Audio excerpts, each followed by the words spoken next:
এই কেসটা আমরা রেডি করছি ফিজেন্ডের, তো এইটার মধ্যে রিলিজ করব।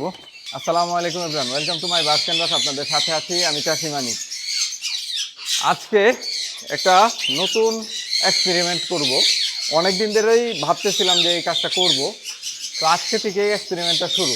আমাদের যে রিংনেকগুলো আছে, রিংনেকগুলো অধিকাংশ রিংনেকই আমরা বাইরে যেখানে আমাদের ফিজেন্টগুলো আছে ওই কেসগুলোতে ছেড়ে দিয়ে কলোনি স্টাইলে পালার চেষ্টা করব। আজকে ফার্স্ট স্টেপ হিসেবে আমরা 4 জোড়া রিংনেক এখান থেকে ধরে নিয়ে যাব।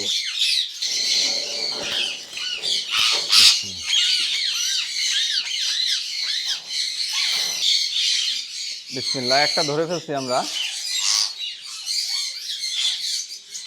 বেরো বেরো, গুড।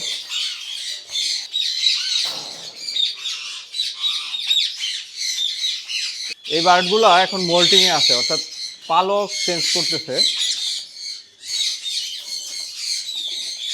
যাও যাও যাও।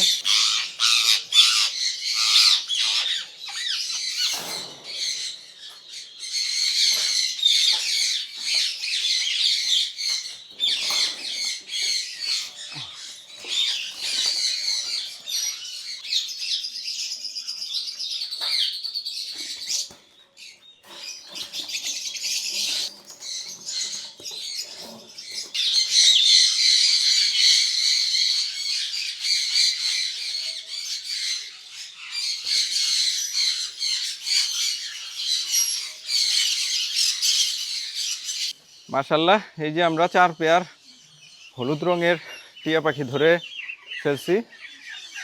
এই কেসটা আমরা রেডি করছি ফিজেন্ডের, তো এইটার মধ্যে রিলিজ করব। তো চলেন আপনাদেরও একটু দেখাই কি কি করলাম এটার ভেতরে। বিসমিল্লাহ।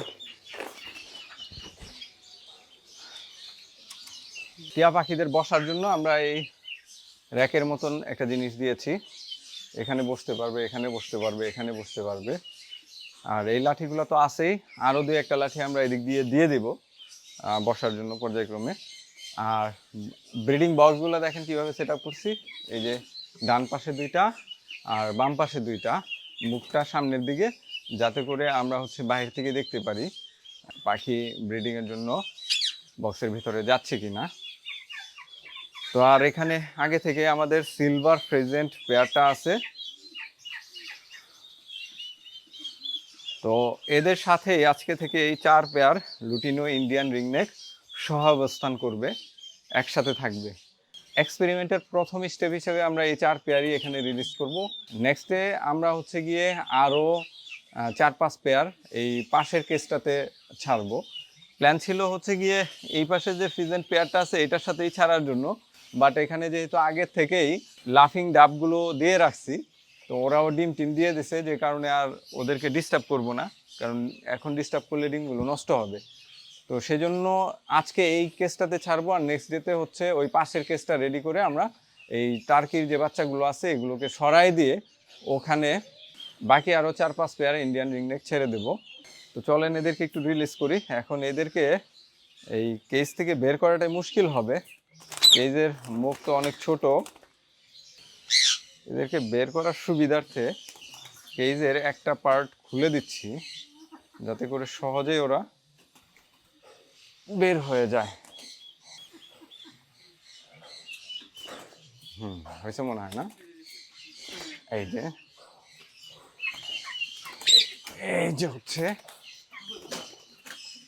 যাও। সবগুলো ইন্ডিয়ান রিংনেকই এখন মল্টিংয়ে আছে। আশা করতেছি এখানে থাকলে বড় কেজ যেহেতু আছে, একটু ফ্রিলি ফ্লাই করলে ওদের ডানাগুলো আরও শক্ত হবে, মল্টিংটা আরও সুন্দর হবে। এখানে আমরা টোটাল 4টা পেয়ার ছেড়ে দিলাম। এই যে এখানে 2টা আছে, ছাড়লাম ওদেরকে। এখন গিয়ে এটার ভেতরে আর ঢোকা যাবে না, ঢুকলেও খুব সাবধানে ঢুকতে হবে, কারণ পাখি ছাড়া থাকবে। তো পাখিগুলো মল্টিংয়ে আছে, মল্টিং শেষ হলে কিন্তু এগুলা দেখতে আরও চমৎকার লাগবে। একদম বড় বড় লেজ যখন হবে তখন কিন্তু খুব চমৎকার লাগবে। আর আশা করি এখানে থাকলে পাখিগুলোর গ্লেজই আসবে অন্যরকম। তো আমরা এখন এখান থেকে বের হয়ে যাই। এইটা আইসা বড় সুপ্রিয় দর্শক, গরমে ঘেমে গেছি, আরও অনেক কাজ বাকি আছে। এই ব্লগে আর তেমন কিছু দেখাইতে পারবো না, নেক্সট ব্লগে আরও অনেক কিছু দেখাবো ইনশাল্লাহ। আর পাশের কেসটা আজকেই রেডি করব এবং আরও বার্ড এখানে এনে ছেড়ে দেবো। ভেতরেও আরও অনেক কাজ আছে, সেগুলো স্টেপ বাই স্টেপ ঈদের আগেই করে ফেলতে হবে। কাজ অনেকটাই কমায় ফেলতে হবে, তা না হলে কিন্তু যারা এখানে কাজ করে নিয়মিত তাদের জন্য অনেক কষ্ট হয়ে যায়। তো সেই চিন্তা থেকেই কাজগুলোকে স্মুথ করার জন্যই একটু কলোনি সেট আপ করার চিন্তা ভাবনা করতেছি। জানি না কলোনিতে ব্রিডিং রেজাল্ট কেমন হবে, বাট চেষ্টা করে দেখি। ব্রিডিং ভালো না হলেও অ্যাটলিস্ট তো কাজের ঝামেলা কমে যাবে, এইটাই অনেক বড় কিছু।